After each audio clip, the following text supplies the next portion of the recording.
أحب الوفاء بشتى الصور، أحب الوفي الأمين الأغر. من الشيطان الرجيم. بسم الله الرحمن الرحيم.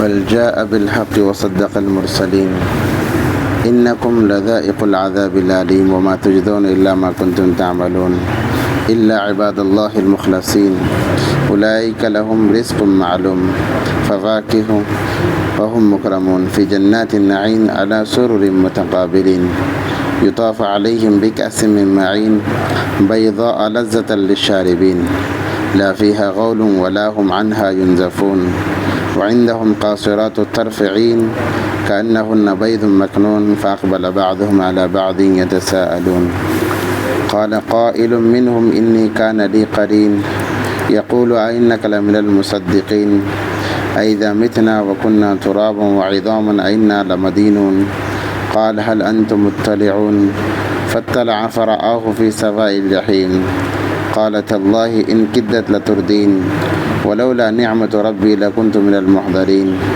أفما نحن بميتين إلا موتتنا الأولى وما نحن بمعذبين إن هذا لهو الفوز العظيم لمثل هذا فليعمل العاملون أذلك خير نزلا أم شجرة الزقوم إنا جعلناها فتنة للظالمين إنها شجرة تخرج في أصل الجحيم تلعها كأنه رؤوس الشياطين فإنهم لآكلون منها فمالئون منها البطون ثم إن لهم عليها لشوبا من حميم ثم إن مرجعهم لإلى الجحيم إنهم ألفوا آباءهم ضالين صدق اللہ العظیم۔ اس سے پہلے اللہ تبارک و تعالیٰ نے اس سے پہلے رکوع کے اندر نافرمانوں کا تذکرہ کیا کہ وہ نافرمان مرنے کے بعد میں جس کو دیکھ کر نافرمانی کیا کرتے تھے، جن کی باتوں کو سن کر نافرمانی کیا کرتے تھے، ان کو ایک دوسرے کو طعن و تشنیع کریں گے، برا بلا کہیں گے، مگر ان کے برا بلا کہنے سے کسی کے عذاب میں کمی نہیں ہوگی، دونوں کو برابر عذاب دیا جائے گا۔ اس کے بعد اللہ تبارک و تعالیٰ فرما برداروں کا تذکرہ کرتے ہیں، کیونکہ قرآن کا ایک ضابطہ ہے، جہاں نافرمانوں کا ذکر آتا ہے اللہ فرما برداروں کا کرتے ہیں، جہاں جنت کا ذکر آتا ہے وہاں جہنم کا ذکر بھی کرتے ہیں، تاکہ اعتدال رہیں۔ ایسا نہ ہو کہ بندے جہنم کی باتوں کو سن کر خوف میں زندگی گزاریں، اور ایسا بھی نہ ہو کہ جنت کے شوق میں رہ کر اللہ کا خوف ان کے دل سے نکل جائے۔ اس لیے اعتدال رکھا گیا کہ اللہ تبارک و تعالیٰ اہل جنت کا تذکرہ فرما رہے ہیں۔ بل جاء بالحق وصدق المرسلین، بلکہ جب ان کے پاس حق آ گیا اور رسولوں نے سچ کہا تھا، انکم لذائق العذاب العلیم، بے شک تم کو جہنم کے عذاب کا مزہ چکنا ہے، دردناک عذاب کا مزہ چکنا ہے نافرمانی کی وجہ سے، کیونکہ انہوں نے نبی صلی اللہ علیہ وسلم کو شاعر اور مجنون کہا تھا۔ کیا ان کے کہنے کی وجہ سے ہم اپنے بتوں کی عبادت چھوڑ دیں، ایسا کہا تھا؟ تو پھر ان کے لیے باتیں ہیں، وما تجزون الا ما کنتم تعملون، یہی وہ بدلہ ہے جو کچھ تم دنیا میں کیا کرتے تھے، مگر ہاں الا عباد اللہ المخلصین، مگر جو بندے اللہ کے ہیں، اللہ کے خالص بندے ہیں، مخلص بندے ہیں۔ مخلص یعنی ہر عبادت اللہ کے لیے کرنا، ان کو مخلص کہا جاتا ہے، کہ اس کے اندر ریاکاری دکھاوا نہ ہو، مگر جو بندے اللہ کے خالص ہیں، مخلص بندے ہیں، چنے ہوئے ہیں، اولئک لہم رزق معلوم، وہاں پر بھی ان کو رزق دیا جائے گا۔ اولئک لہم رزق معلوم، یہی وہ لوگ ہیں جن کو وہاں پر معلوم رزق یعنی پاکیزہ رزق دیا جائے گا۔ فواکہ، رزق میں سے کیا ہے؟ میوے ہیں، فواکہ میوے ہیں، وہم مکرمون، اور ان کی عزت کی جائے گی، ان کا اکرام کیا جائے گا، ان کا احترام کیا جائے گا۔ کیسے احترام کیا جائے گا؟ کہ لوگ میدان محشر میں نفسا نفسی کا عالم ہوگا، پسینے میں شرابور ہوں گے، جس کے جتنے گناہ اتنا پسینے میں ڈوبا ہوا ہوگا۔ ایسے وقت میں ان کا اکرام کیا ہوگا؟ اللہ بلا کر انہیں عرش کے سائے میں تکیے لگا کر اللہ تبارک و تعالیٰ انہیں بٹھائیں گے، یہ سب سے بڑا اکرام ہے۔ وہم مکرمون فی جنات النعیم، ان کے لیے باغات ہوں گے، باغات میں ہر قسم کے پھل ہوں گے، ہر قسم کے میوے ہوں گے۔ علی سرر متقابلین، ایک دوسروں کے سامنے تختے لگا کر بیٹھے ہوں گے. یعنی ایسا نہیں ہوگا کہ ایک آگے بیٹھا ہے دوسرا پیچھے بیٹھا ہے، ایسا نہیں ہے، بلکہ آمنے سامنے تختے لگا کر بیٹھے ہوں گے تاکہ بات چیت کرنے میں بھی آسانی ہو. اور دوسرا مطلب علماء نے یہ بیان فرمایا ہے کہ اگر ایک دوسرے کے پیچھے بٹھایا جائے تو پیچھے بیٹھنے والے کا مقام کم ہو جاتا ہے، احترام کم ہو جاتا ہے، مگر جنت میں کسی کا مقام کم نہیں ہوگا. اس لیے اللہ تبارک و تعالیٰ آمنے سامنے بٹھائیں گے. اور آمنے سامنے بیٹھنے سے ایک عجیب ایک محبت ہوتی ہے، ایک تقرب ہوتا ہے، اس لیے اللہ تبارک و تعالیٰ نے نظام بنایا ہے. اسی لیے تعلیم کا جہاں تک علم کا تعلق ہے، کہتے ہیں کہ آمنے سامنے ہو کر علم حاصل کیا جائے، اس سے سینے سے علم منتقل ہوتا ہے اور سامنے والوں کے سینوں میں پہنچتا ہے. تو اعلیٰ سرور متقابلین، تختوں پر بیٹھ کر آمنے سامنے بیٹھے ہوئے ہوں گے تختوں پر، اور گپے شپے جوڑ رہے ہوں گے، یعنی بات چیت کر رہے ہوں گے. یطاف علیہم بکأس من معین، تو ان کے سامنے پیالے پھرائے جائیں گے، یعنی شراب کے پیالے، اور وہ شراب صاف شفاف ہوگا، دنیا کی شراب نہیں. دنیا کی زری لے لیے تو پھر انسان نہیں رہتا، سمجھا رہا، اسے ڈبل ہر چیزیں ڈبل دکھائی دینے لگتی. مگر وہاں پر شراب کے پیالے ہوں گے، وہ صاف شفاف شراب ہوگی. یطاف علیہم بکأس من معین، وہ چکر لگایا جائے گا کہ جو جسے جو چاہیے وہ لے کر پی لے. بیضاء لذۃ للشاربین، اور شراب کیسی ہوگی؟ سفید ہوگی. دنیا کی شرابیں کوئی کالی کوئی گوری عجیب قسم کے رہتے ہیں، مگر وہاں کی شراب صرف سفید ہوگی اور مزہ دینے والے ہوں گی. لا فیہا غول ولا هم عنہا ینزفون، نہ اس میں غول کہتے ہیں سردرد کو اور پیٹ درد کو کہتے ہیں. لا فیہا غول ولا هم عنہا ینزفون، اس کے پینے سے نہ سر درد ہوگا نہ پیٹ درد ہوگا، اور نہ اس کو پی کر لوگ بہکیں گے. دنیا کی شراب پی لی جائے تو پھر سر درد بھی ہوتا ہے، پیٹ درد بھی ہوتا ہے. اب تمہیں کیسے پتہ؟ یہ پوچھو نا کون، ہمیں تو پیے نہیں، مگر جو پینے کے عادی ہیں ان کے ذریعے سے معلوم پڑا، ٹھیک ہے. تو پھر حضرت بھی کبھی مزہ لیے ہوں گے، ایسا نہیں ہے، ٹھیک ہے. لا فیہا غول ولا هم عنہا ینزفون، نہ اس میں سر درد ہوگا نہ اس میں پیٹ درد ہوگا اور نہ سر چکرائے گا. اس لیے دنیا کے ہر نشے میں یہ تینوں چیزیں پائی جاتی ہیں، سر درد بھی. اور اسے یہ بات بھی ثابت ہے کہ یہی آیت دلالت کرتی ہے، اللہ نے فرمایا کہ نہ اس میں سر درد ہوگا نہ پیٹ درد ہوگا اور نہ سر چکرائے گا. گویا کہ یہ تینوں چیزیں دنیا کی شراب میں پائی جاتی ہیں. آسان سا ترجمہ.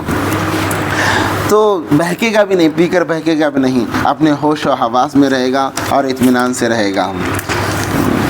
یہاں پر پینے کے بعد میں ایک دبلا پتلا آدمی ہوتا ہے، پینے کے بعد میں 10 لوگ پکڑنا اسے، بھئی ادھر آ جا، مگر وہاں کی شراب ایسی پاکیزہ شراب. وعندہم قاصرات الطرف عین، اور ان کے پاس عورتیں ہوں گی، نیچے نگاہ رکھنے والی عورتیں ہوں گی. اس لیے نیچے نگاہ رکھنے والی عورت یہ مرد کے دل کے قریب رہتی ہے، کیونکہ وہ اپنی نظروں کی حفاظت کرتی ہے، عفت کی حفاظت کرتی ہے، تو وہ مرد کے دل کے قریب ہوتی ہے. تو وہاں پر بھی عورتیں ہوں گی. یہ عورتوں سے مراد حوریں ہیں، نیچے نگاہ رکھنے والی. کأنہن بیض مکنون، وہ ایسی ہوں گی جیسے کہ سفید انڈے چھپے ہوئے ہیں، ویسی بہترین انداز میں اللہ تبارک و تعالیٰ نے انہیں ڈالا ہے.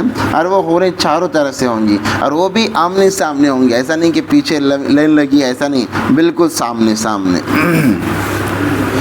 فَأَقْبَلَ بَعْضُهُمْ عَلَى بَعْضٍ يَتَسَاءَلُونَ، اور اللہ تبارک و تعالیٰ نے صفت ان کی یہ بھی بیان فرمائی ہے کہ وہ خدمت گزار، کوئی سر دبا رہا ہے، کوئی پیر دبا رہے ہیں، کوئی ہاتھ دبا رہے ہیں، گلا کوئی نہیں دبائے گا. یہاں 4 کر لو، ایک پاؤں پکڑے گی، ایک ہاتھ پکڑے گی، گلا دبائے گی، مگر وہاں پر یہ چیز نہیں ہے. وہاں پر خدمت گزار وہ عورتیں ہوں گی جنہیں حوریں کہا جاتا ہے. ہاں البتہ ایک بات یہ بھی ہے کہ دنیا کی عورتیں بھی وہاں ہوں گی. اور جنت کے اندر اللہ تبارک و تعالیٰ روزہ ہر جمعے کو ایک بازار لگے گا، وہاں پر بھی بازار ہوگا، بازار لگے گا جس کے اندر شکلیں تبدیل کی جائیں گی. انسان جو شکل چاہے وہ اختیار کر سکتا ہے، مگر بیوی اسی شکل کی رہے گی. اس کے اندر خوبصورتی آ سکتی ہے مگر بیوی نہیں بدلے گی، کیونکہ ساری زندگی دنیا میں نہیں بدلی، وہاں کہاں سے بدلیں گی؟ وہاں پر بھی نہیں بدلتی، وہی شکل رہے گی. ہاں البتہ اللہ تبارک و تعالیٰ اس شکل کے اندر ایسی چاشنی ڈالیں گے کہ انسان جیسے حوروں کو شوق سے دیکھے گا، اپنی بیوی کو جو فرما بردار اس کو بھی شوق سے دیکھے گا. اور وہی جنت کی حوروں کی سردار رہے گی، وہی طے کرے گی کہ کون سر دبائے گا، کون پیر دبائے گا. مطلب حکومت وہاں پر بھی چلنے والی ہے. فَأَقْبَلَ بَعْضُهُمْ عَلَى بَعْضٍ يَتَسَاءَلُونَ فَأَقْبَلَ بَعْضُهُمْ عَلَى بَعْضٍ، پھر آمنے سامنے بیٹھ کر وہ ایک دوسرے سے سوال کریں گے. یتساءلون، سوال کریں گے. جیسے چار دوست مل کر ایک دوسرے سے سوال کرتے ہیں، گپ شپ لگاتے ہیں، وہاں پر بھی یہ چیزیں ہوں گی. آمنے سامنے بیٹھ کر سوالات ہوں گے. کیا سوال ہوں گے؟ قال قائل منہم انی کان لی قرین، اس میں سے ایک کہنے والا کہے گا کہ میرا ایک بہت اچھا دوست تھا، وہ دکھائی نہیں دے رہا ہے. میرا کیا بہت اچھا ایک دوست تھا، وہ دکھائی نہیں دے رہا ہے. یقولو، کہا جائے گا اِنَّكَ لَمِنَ الْمُصَدِّقِينَ، وہ کہا کرتا تھا کہ تو بھی قرآن کی باتوں پر یقین کرنے والا ہے، رسولوں کی باتوں پر یقین کرنے والا ہے. یہ مجھ سے سوال کیا کرتا تھا، وہ مجھے دکھائی نہیں دے رہا ہے. اور جنت کے اندر جنتیوں کو یہ اختیار ہوگا کہ وہ اپنے جو دوست جہنم میں ہیں یا رشتہ دار جہنم میں ہیں ان کو دیکھیں، ان کو چڑھائیں. سب اجازت ہے، وہاں پر چڑھا بھی سکتے ہیں، کوئی منع نہیں ہے. دنیا میں چڑھا تو ذرا مسئلہ ہے، وہاں پر چڑھا سکتے ہیں. تو پھر وہ کہے گا کہ مجھے وہ کہا کرتا تھا کہ تو قرآن کو مانتا ہے، حدیث کو مانتا ہے، کیوں مانتا ہے؟ یہ سوالیہ انداز تھا اس کا، وہ دکھائی نہیں دے رہا ہے. اَإِذَا مِتْنَا وَكُنَّا تُرَابًا وَعِظَامًا أَإِنَّا لَمَدِينُونَ، اور وہ کہا کرتا تھا کہ جب ہم مر جائیں گے، مٹی ہو جائیں گے، ہماری ہڈیاں پورا بکھر جائیں گی، تو پھر دوبارہ اس کا ہمیں بدلہ ملے گا. قال هل انتم مطلعون، تو پھر ان سے کہا جائے گا اگر ایسا ہے تو پھر جھانک کر دیکھ لو. اللہ نے جنت کو اوپر بنایا. جنت کے 8 حصے ہیں، 8 دروازے اور 8 حصے، ایک کے بعد ایک کے بعد ایک کے بعد ایک. جہنم کے 7 حصے، 7 دروازے، وہ بھی سامنے، جنت کے سامنے مگر نیچے کے حصے میں. یعنی جنتی انسان اگر جھانکے گا اپنے جنت سے تو پھر جہنم کے 7 حصے اسے نظر آ جائیں گے، اور کون کون اس میں جل رہا ہے، کون کسی سے عذاب دیا جا رہا ہے، یہ چیزیں نظر آئیں گی. اللہ نے ایسی ترتیب بٹھائی ہے. مفسرین کرام اس آیت کے ضمن میں لکھتے ہیں قال هل تم مطلعون، تم جھانک کر دیکھ لو، یعنی تم دیکھ لو. فَاطَّلَعَ فَرَآهُ فِي سَوَاءِ الْجَحِيمِ، پھر جب وہ جھانکے گا تو اس کو دیکھے گا جہنم کے جہیم، ایک جہنم کا حصہ ہے، اس کے بیچوں بیچ وہ جل رہا ہوگا، اسے عذاب دیا جا رہا ہوگا. قَالَ تَاللَّهِ إِنَّ كِدَّتْ لَتُرْدِينَ، کہے گا قسم اللہ کی تو مجھے بھی اپنے ساتھ لے ڈوبنے والا تھا، تو مجھے بھی اپنے ساتھ میں لے ڈوبنے والا تھا، کیونکہ تیری بات تو الگ تھی، قرآن و حدیث سے ہٹ کر تھی.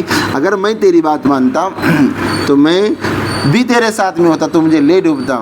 اور یہاں تک لکھا ہے علماء کرام نے، مفسرین کرام نے، کہ جہنمی اپنے جنتی دوستوں کو پکاریں گے کہ دیکھو ہماری طرف دیکھو، یا پھر یہ بھی کہیں گے کہ تمہارے کھانوں میں سے کچھ یہاں پر پھینک دو تاکہ ہمارا بھی پیٹ بھر جائے. مگر وہاں رحم نہیں ہوگا، یہ بات اور ہے، رحم نہیں ہوگا. انسان کہیں گے یہ تیری نافرمانی کی سزا ہے، چاہے جتنا قریبی رشتہ دار ہو، دوست و احباب ہو. ہاں اگر یہ جنتی اس مقام کو پہنچا ہے اللہ کی دین کی خدمت کر کے کہ وہ سفارش کر سکتا ہے، تو پھر ایسا جنتی ویسے اپنے دوستوں کی سفارش کرے گا. اگر وہ ایمان والے ہیں تو پھر اللہ اس کی سفارش پر بعد میں نکالنے کی جگہ پہلے بھی نکال لیں گے، مگر یہ نظام چلے گا. وہ تو کہے گا قالت اللہ، یہ قسم ہے. قسم قرآن پاک کے اندر زیادہ تر اس لیے لائی جاتی ہے کہ بات میں تاکید ہو، بات میں تاکید ہو. تاکید کے لیے یعنی کہ یہ کتنی سچی بات ہے، اس کو بیان کرنے کے لیے ایک عربی کا ایک الگ انداز ہے کہ اس میں ہر بات قسم کے ذریعے سے بیان کی جاتی ہے. واللہ یعنی میں قسم کھاتا ہوں، یہ قسم سے میں بات کر رہا ہوں. یہ ایسی قسم نہیں ہے کہ جیسے ہم لوگ کھاتے ہیں خدا کی قسم، اس کی قسم، یہ ایسی بات نہیں ہے، بلکہ ان کا ایک محاورہ ہے. وہ قسم کے ذریعے سے اپنی بات کے اندر تاکید لاتے ہیں کہ شک و شبے کی کوئی گنجائش نہ ہو. ولولا نعمت ربی لکنت من المحضرین، تو وہ کہے گا، جنتی کہے گا اگر میرے رب کی مجھ پر نعمت نہ ہوتی، رحمت نہ ہوتی تو میں بھی تیرے ساتھ میں وہیں پر ہوتا، تو مجھے بھی پکڑ لیا جاتا، مگر میرے رب کی مجھ پر رحمت رہی، اللہ نے مجھے بچا لیا۔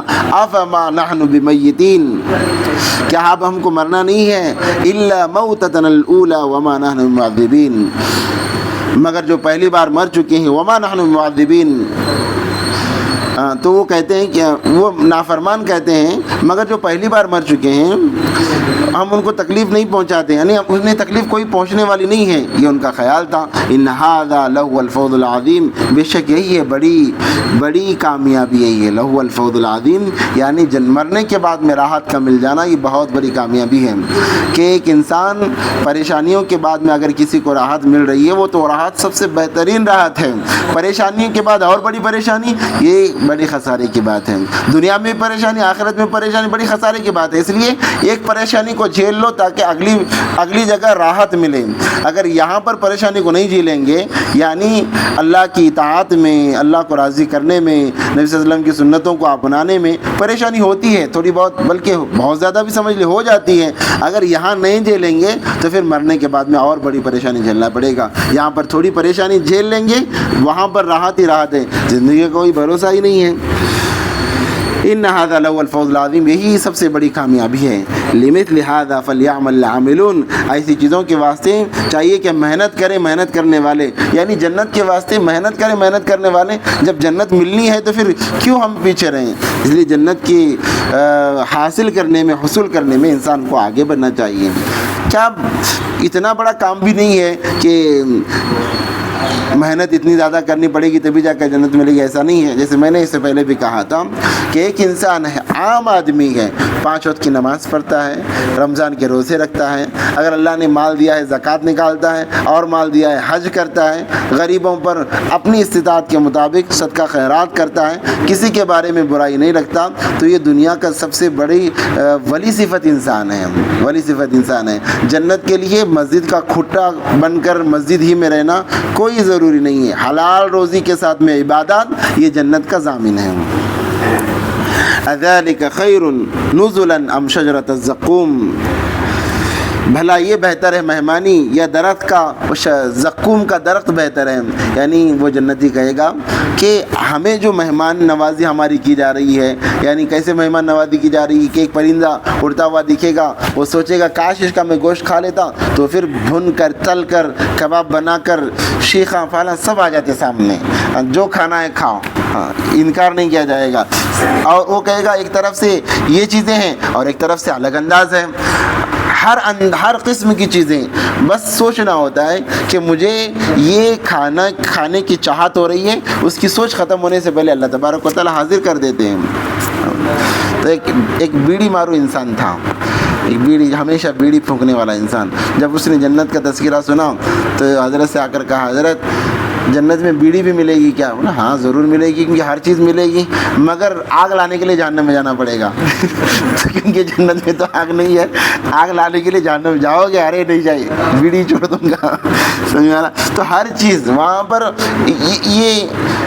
یہ چیز سے منع کیا گیا، ایسا ہو ہی نہیں سکتا، کیونکہ اللہ نے صرف ایک چیز آدم علیہ السلام پر منع کی تھی، وہی فائنل تھا، اب اس کے بعد میں کوئی چیز منع نہیں ہے، کوئی چیز، بلکہ بعض لوگ یہ چاہیں گے کہ میری یہاں جنت میں بھی نسل بڑھے، تو پھر اس کا بھی نظام ہوگا، ہاں البتہ اس کے لیے یہ 9 مہینے 10 مہینے کا کوئی مسئلہ نہیں ہے، مرد عورت سے ملاقات، اولاد ہوئی، پھر وہ اولاد بڑی ہو گئی، معاملہ ختم ہے اس میں، آپ جتنی چاہے نسل بڑھاؤ۔ ام خیر نزلا ام شجرۃ الزقوم، اذالک خیر نزلا ام شجرۃ الزقوم، یہ بہتر ہے یا پھر وہ زقوم جو کانٹے دار ایک پھل ہوتا ہے، زقوم کا جو درخت ہوتا ہے کانٹے دار ہوتا ہے، اس کے پھل بھی بہت بڑے کانٹے دار ہوتے ہیں، اس کو جب جہنمی پوچھتا ہے مجھے غذا دو، مجھے بھوک لگ رہی ہے، تو وہ پھل اسے زبردستی منہ میں ٹھوس دیا جاتا ہے، جس کی وجہ سے اس کو چبا نہیں سکتا، ایسے ہی نگلتا ہے، تو پھر وہ کانٹے اس کے انتڑیوں کو لپیٹتے لپیٹتے لپیٹتے پاخانے کے راستے سے نکل جاتے ہیں، ایسا سخت خطرناک زقوم کا درخت ہے۔ انا جعلناها فتنة للظالمین، ہم نے اس کو رکھا ہے ظالموں کے واسطے میں، نافرمانوں کے واسطے میں ہم نے یہ تیار کر کے رکھا ہے۔ کتنا سخت عذاب ہے ظالموں کے لیے. اللہ ہم تمام کی حفاظت فرمائے. اس لیے فرما برداری میں بڑی عافیت ہے. دنیا کی زندگی کتنی ہے بولو؟ 60-70 سال بہت مشکل. 60-70 جانا مشکل. کرونا کے بعد میں 40 سال میں مر رہے لوگ. اس سے پہلے مرتے تھے, اب کرونا کے بعد میں اور زیادہ مر رہے ہیں. موت کا کوئی بھروسہ نہیں ہے. اس لیے جتنی زندگی ہے اللہ کو راضی کر لینا ہے. کیا بڑا پہاڑ توڑنا, کچھ بھی نہیں ہے. 5 وقت کی نماز وقت پر ادا کر لینا ہے, حلال روزی کما لینا ہے. سال میں ایک دفعہ اللہ نے موقع دیا, روزے رکھ لینا ہے, زکوٰۃ دے دینا. یہی اعمال ہیں, یہ موٹے موٹے اعمال ہیں. ایک صحابی آئے نبی صلی اللہ علیہ وسلم کے پاس میں, دیہات کے رہنے والے, گاؤں کے رہنے والے, کہنے لگے دین اسلام کیا ہے بتاؤ. تو پھر نبی صلی اللہ علیہ وسلم نے کہا کہ 5 وقت کی نماز پڑھنا. کہا کہ یہی کافی ہے یا اس سے کچھ آگے بڑھنا ہوگا؟ کہا کہ اگر سنتیں پڑھ لے تو اور بھی اچھا ہے, ورنہ فرائض ہیں. پھر اس کے بعد میں کہا اور کیا کرنا پڑے گا؟ سال میں ایک دفعہ رمضان کے روزے. کہا کہ وہی کافی ہے, اور بھی رکھنے پڑیں گے, اور نفلی روزے رکھ لے تو اور بھی اچھا ہے. اس کے بعد میں کہا اور کیا کرنا پڑے گا؟ کہا کہ اگر اللہ نے مال دیا ہے تو زکوٰۃ ادا کرو. کہا وہی زکوٰۃ ہی دینا ہے, اور کچھ بھی دینا ہے؟ صدقات کر لو تو اور بھی اچھا ہے. پھر کہا اور کیا ہے؟ کہا اللہ نے اور مال دیا تو حج کر لو. کہا وہی کرنا, اور بھی کچھ کرنا ہے؟ کہ اللہ استطاعت ملے, طاقت ملے, عمرہ بھی کر لینا. تو اس نے وہ کھڑا ہوا مجمع کے سامنے اور کہا میں قسم کھاتا ہوں نہ اس سے زیادہ کروں گا نہ اس سے کم کروں گا. اور وہ صحابی چلے گئے. نبی صلی اللہ علیہ وسلم نے فرمایا اگر یہ اپنی بات میں سچا ہے تو یہ دنیا میں جنتی کو دیکھنا ہے تو اس کو دیکھ لو, یہ جنتی انسان ہے. بہت آسان ہے. تلعوها انا جعلناها فتنة للظالمین, یہ ہم نے تیار کر رکھا ہے ظالمین کے لیے. انها شجرۃ تخرج فی اصل الجحیم, وہ ایک درخت ہے نکلتا ہے جس کی جڑیں دوزخ سے نکلتی ہیں, دوزخ کے نیچے حصے سے وہ نکلتی ہیں. زقوم کے درخت کی جڑیں دوزخ سے نکلتی ہیں. تلعوها كأنه رؤوس الشیاطین, اس کا خوشہ ایسے جیسے شیطان کا سر ہوتا ہے. شیطان کا سر جیسے عجیب بکھرا ہوا ہوتا ہے, اس کا خوشہ ایک ایک خوشہ ویسا, اس پھل کا خوشہ ویسا ہوتا ہے. فَإِنَّهُمْ لَآكِلُونَ مِنْهَا فَمَالِئُونَ مِنْهَا الْبُطُونَ, تو وہ کھائیں گے اس میں سے پھر بھریں گے اس سے پیٹ. یعنی وہی کھانا پڑے گا, پیٹ تو بھرے گا نہیں. یعنی اپنے پیٹ کو بھرنے کے لیے وہ کھائیں گے, خون پیئیں گے, پیئیں گے, مگر ان کا پیٹ تو بھرے گا نہیں. یعنی جو چیز ڈالی جائے گی وہ بغیر رکے ہوئے پاخانے کے راستے سے نکل جائے گی, اور پیٹ کے گوشت کے ساتھ میں نکلے گی, مگر وہاں تو موت نہیں ہے. پھر انسان اپنے اصلی حالت پر لوٹ آئے گا, یہ عذاب چلتا رہے گا. اگر ایمان والا ہے تو ہو سکتا ہے کبھی جا کر اللہ ایمان کی برکت سے اسے جہنم سے نکال لے. اگر شرک کرنے والا ایمان والا نہیں ہے تو پھر ہمیشہ وہی ٹھکانہ ہے. یہاں پر جہاں پر حوروں کا تذکرہ آیا, حضرت مرحوم مودودی لکھتے ہیں, وہ اپنی تفہیم القرآن ایک تفسیر ہے مودودی کی, یہ حوروں کا جو تذکرہ آتا ہے وہ کہتے ہیں کہ وہ غیروں کی جو لڑکیاں بالغ ہونے سے پہلے مر گئی ہیں ان کو اللہ تبارک و تعالی خدمت کے لیے رکھیں گے.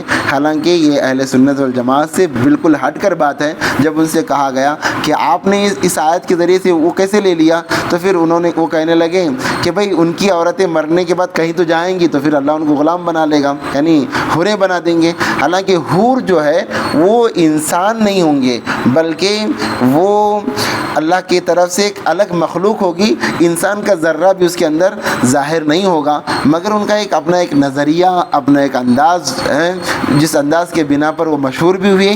ان کا یہ کہنا تھا, مگر سارے علماء نے اس کی تردید کی, کہ ایسے ہی قرآن کی غلط تفسیر کی وجہ سے ہم ان کا انکار کرتے ہیں.